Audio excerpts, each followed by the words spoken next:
Bonjour et bienvenue sur ma nouvelle vidéo. Et aujourd'hui ce n'est pas n'importe quelle vidéo puisque je ne sais pas si vous avez remarqué mais j'ai changé le nom de ma chaîne. Je pense que les abonnés l'ont remarqué. Je ne m'appelle plus Alissa Tuto mais maintenant c'est Alissa Naturo. Pourquoi ? En fait j'ai fait cette transition parce que je ne me voyais plus faire de vidéos de beauté et donc je voulais passer sur quelque chose qui me passionne depuis quelques années maintenant et c'est tout ce qui est en lien avec la santé et le bien-être. Il faut savoir que depuis quelques années maintenant, je suis diplômée d'un diplôme de parapharmacienne. Donc je me suis un petit peu calée sur tout ce qui est plantes. J'ai effectué des stages aussi en parapharmacie qui m'ont permis en fait de développer un petit peu mes connaissances. Et donc en fait, je voulais vraiment vous faire part en fait de ma passion et d'en faire quelque chose de concret et développer aussi quelque chose qui peut vous aider dans votre quotidien. Alors sachez que cette vidéo n'est pas sans arrière-pensée. Je compte dans un premier temps créer des vidéos qui permettent d'aider certaines femmes. Ce sont toutes les femmes qui souffrent de douleurs menstruelles parce que c'est un véritable problème pour le quotidien des femmes, il faut le dire. Donc entre toutes celles qui ont des douleurs menstruelles mais qui n'en connaissent pas la cause, qui n'ont pas été diagnostiquées, et celles qui souffrent d'endométriose, d'adénomiose. Alors pour celles qui ne connaissent pas la différence entre l'adénomiose et l'endométriose, l'endométriose est une maladie qui va toucher ce qui est donc l'utérus, mais aussi ce qu'il y a en dehors de l'utérus, tous les organes voisins en fait à l'utérus, comme la vessie, le côlon, l'intestin, et aussi ça peut monter jusqu'au poumon et au cerveau. L'adénomiose, elle, est un peu moins invasive, mais quand même très gênante dans le quotidien. Elle va principalement s'occuper que de l'utérus et donc endommager tout ce qui fait partie de l'utérus, donc les trompes, les ovaires, etc.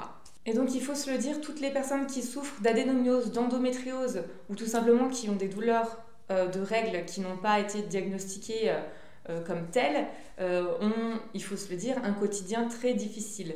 Moi, je sais que, étant atteinte d'adénomiose, c'est beaucoup plus gênant lorsque j'ai mes règles. C'est vrai que j'ai la chance de ne pas avoir de douleur tous les jours du mois, mais quand même plusieurs jours quand j'ai mes règles. Donc c'est assez gênant, c'est assez handicapant. Il faut savoir que j'ai raté pas mal de journées de travail à cause de ça dans ma vie.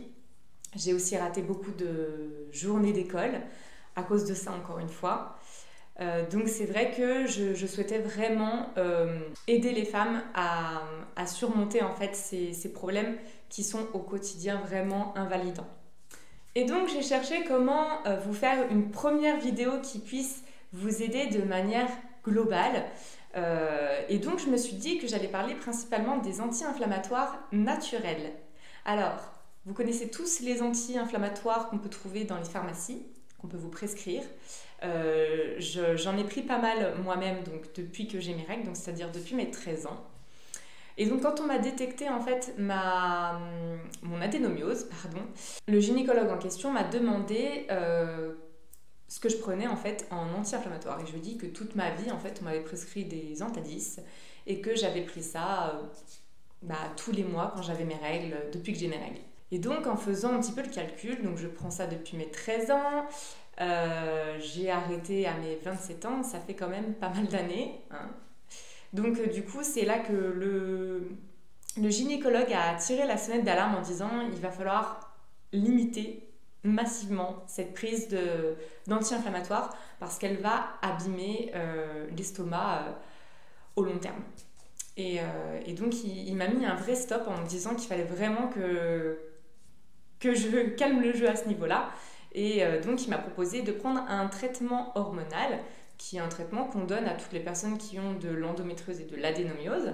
Ça permet en fait de calmer les douleurs, mais aussi de réguler les cycles, de ne pas avoir des règles trop abondantes, etc.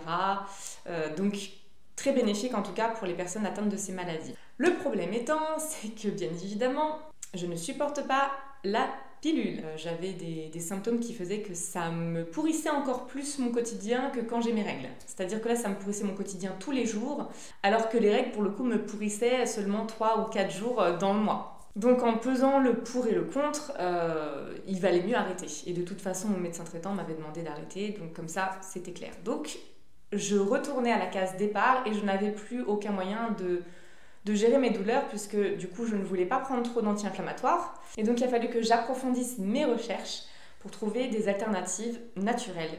Et bien heureusement pour moi, j'ai trouvé des alternatives d'anti-inflammatoires naturelles. Le premier anti-inflammatoire qui va vous aider, c'est le curcuma. En gélule surtout, pas en poudre. Parce qu'en fait, le problème, c'est que c'est pas suffisamment concentré. Faudrait vraiment prendre des doses très très importantes pour avoir la dose suffisante journalière. Deuxième anti-inflammatoire naturel, ça va être le gingembre. Je pense que tout le monde connaît ça aujourd'hui. Le gingembre a des vertus que je ne pourrais pas toutes vous citer, mais en tout cas, elle a énormément de vertus. Je vous laisse vous renseigner sur Internet si ça vous intéresse. Mais en tout cas, ça a un impact positif sur les douleurs de règles. Donc, par contre, il faut bien prendre du gingembre frais, pas du en poudre, ça n'a pas du tout la même efficacité. En fait, j'ai l'impression que le fait qu'il ne soit plus frais, il a perdu de ses vertus. Moi, je l'utilise en infusion, c'est-à-dire que je vais mettre de l'eau, je vais couper mon gingembre, je vais le mettre dans de l'eau chaude et je vais le faire infuser avec du citron et du miel. Si jamais vous voulez une petite vidéo pour vous montrer en détail comment je fais mon infusion, n'hésitez pas à me demander en commentaire, il n'y a aucun souci. Après, c'est à tester. Si ça ne vous plaît pas, il y a de toute façon d'autres alternatives, dont l'achillée millefeuille. L'achillée millefeuille, c'est pareil, à prendre en infusion. Je vous conseille de le prendre en vrac. Je ne sais pas vraiment si ça existe en sachet, mais si c'est le cas, je ne pense pas qu'au niveau du goût ce soit aussi bon. J'ai remarqué que souvent les infusions en sachet ne sont pas aussi bonnes qu'en vrac. C'est peut-être moi, je sais pas, mais... Enfin bref, moi je vous le conseille vraiment en vrac. Vous pouvez retrouver sur internet ou dans des magasins bio et des magasins de vrac aussi. Et là par contre, je vous conseille de le prendre en amont, c'est-à-dire en prévention, quelques jours avant d'avoir vos règles. Je dirais peut-être une semaine avant d'avoir vos règles, c'est pas mal.